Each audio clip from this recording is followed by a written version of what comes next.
Halo semua, balik lagi di channel Toraokun. Sebelum pembahasannya dimulai, silahkan klik tombol subscribe dan aktifkan lonceng notifikasinya supaya kalian gak ketinggalan info dan teori terbaru seputar One Piece. Buat kalian yang mau informasi tambahan soal SBS atau databook, kalian bisa follow Instagram Toraokun. Di sana admin akan memposting soal SBS, databook, dan berbagai teori singkat. Sekarang lanjut ke pembahasan. Melanjutkan cerita dalam chapter 1093 yang lalu, cerita dalam chapter 1094 nanti akan dimulai dengan menampilkan Vega Tank yang telah mencapai Fabri Yopes. Seperti yang kita tahu dari chapter yang lalu, Vega Tank telah dinaiki oleh Vegapunk dan Atlas, yang kemudian di tengah perjalanan, Sanji dan Franky pun ikut serta. Saat tiba di Fabri Yopes, Sanji dan Franky akan bertarung melawan para pasukan Angkatan Laut yang berada di tempat tersebut. Kekuatan dari dua orang itu tentu akan membuat pasukan Angkatan Laut sangat kerepotan, walaupun jumlah mereka jauh lebih banyak.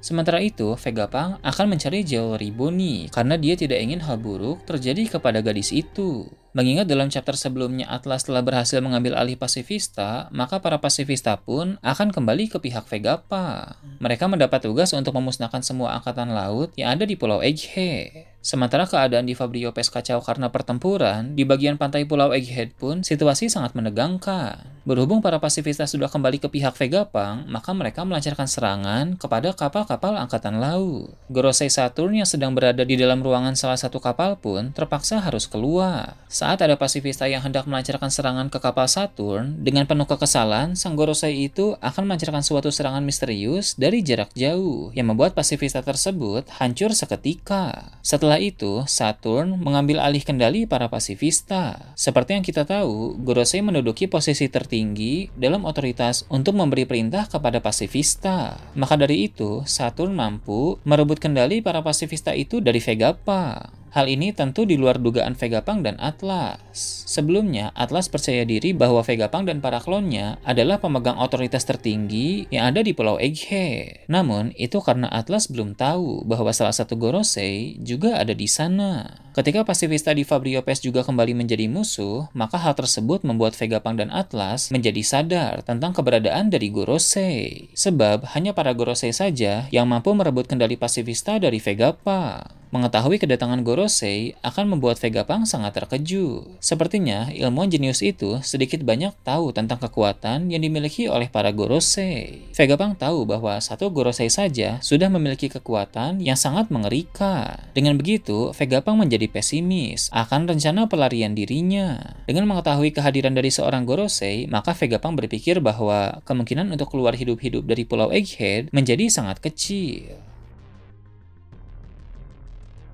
Setelah itu, fokus cerita akan menampilkan pertarungan Luffy melawan Kizaru. Duel antara Yonko melawan Admiral itu masih belum berakhir. Kizaru awalnya tidak terlalu fokus dalam bertarung melawan Luffy, karena terlebih dahulu dia ingin menargetkan Vegapunk. Namun, Kizaru akhirnya memahami bahwa mustahil untuk melakukan itu jika masih ada Luffy. Maka dari itu, Kizaru pun akan benar-benar serius untuk menghadapi Luffy. Kizaru menciptakan klon dalam jumlah yang tidak terhitung, jauh lebih banyak dari yang dia lakukan dalam chapter sebelumnya. Semua klon itu pun melancarkan serangan beruntun kepada Luffy. Luffy memang bisa melawan, tapi serangan tersebut membuat Luffy mendapatkan cukup banyak luka. Setelah Luffy berhasil membereskan semua klon yang diciptakan oleh Kizaru, Luffy pun bersiap untuk menyerang Kizaru yang asli. Luffy menggunakan suatu teknik tinju baru dari Gear 5. Teknik itu dilapisi Hoshoku Haki yang kuat dan memiliki dampak mirip seperti Galaxy Impact. Bedanya, Galaxy Impact Garb diarahkan ke bawah, sedangkan pukulan Luffy diarahkan lurus ke depan. Kizaru pun menahan tinju Luffy dengan kedua tangannya yang menggunakan Bushoshoku Haki tingkat tinggi. Teknik bertahan itu mirip seperti yang dilakukan secara bersamaan oleh 3 admiral untuk menahan tinju Shirohige. Kekuatan pertahanan Kizaru ternyata tak mampu menahan tinju Luffy. Pertahanan dari sang admiral itu tertembus, sehingga dia langsung terlempar jauh.